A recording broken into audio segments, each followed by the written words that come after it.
let's be honest. When you hear the word history, what's the first thing that comes to mind? Dusty textbooks, a whole lot of dates you had to memorize for a test? Well, what if I told you that's not really what history is about at all? Today, we're going to completely flip the script on how you see the past. So, let's get right into it. Why does history have such a bad rap? For a lot of people, it really just boils down to one single complaint. Yeah, that probably hits close to home for a lot of you, right? It's the number one reason people give for tuning out. That history is just this endless, boring list of names and dates and battles that you've got to cram into your brain. But what if that's just not true? What if that whole idea is completely backwards? Maybe, just maybe, history isn't about memorizing at all. Maybe it's about investigating. See, here's the secret. Real history doesn't start in some stuffy old textbook. It actually starts with simple, everyday moments of curiosity. The kind of questions that are hiding in plain sight all around us. Because at its very core, that's all history is. It's the story of change. It's about looking at the world we live in right now and asking, how did we get here? It's really just a simple story of before and after. Think about it. Have you ever been sipping your morning coffee or tea and just wondered, where did this even come from? When did people start doing this every day? Or maybe you've been on a train just watching the scenery fly by and thought, wow, what was this like before there were trains? How did people get from A to B? Or what about the news you scroll through on your phone every morning? I mean, how did people find out what was going on in the world before the internet, before TV, even before newspapers? How did a piece of information travel? You see? Those aren't just random, idle thoughts. Those little sparks of curiosity, those moments of wonder, those are historical questions. That's the real starting point. That's where it all begins.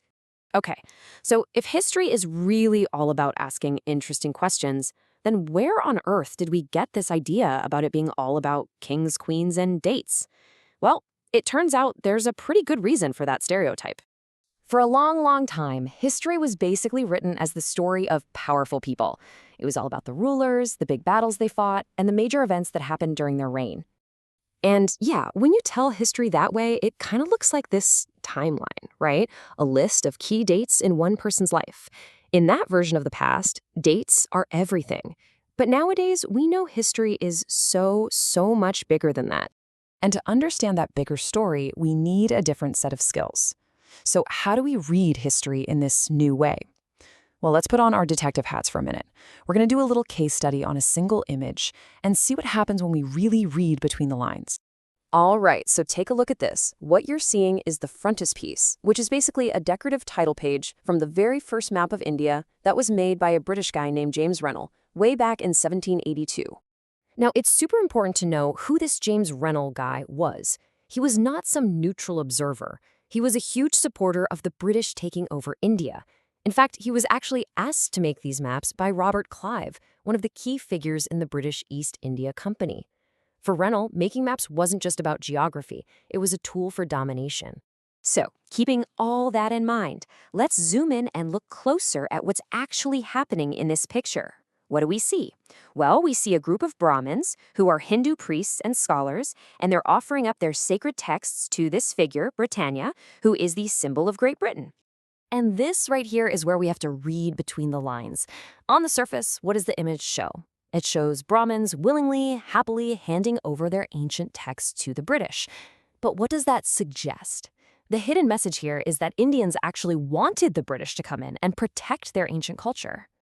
Exactly. The entire image is designed to look as if asking her to become the protector of Indian culture. This isn't just a pretty picture. It's an argument. It's a piece of propaganda designed to make British rule look natural and welcome. So why did we just go through all of that? Why does it matter that we can look at an old picture and pull it apart like this? Because this is the single most important takeaway. Historical sources, whether it's a map, a diary, a letter, a newspaper, they aren't just collections of information. Every single one of them is an argument. It's a story being told from a very specific point of view, usually with a specific goal in mind. So, at the end of the day, history is a story. And the next time you hear a story about the past, don't just ask, what happened? Ask the most powerful question you can. Who is telling this story and why? That is how you truly read history.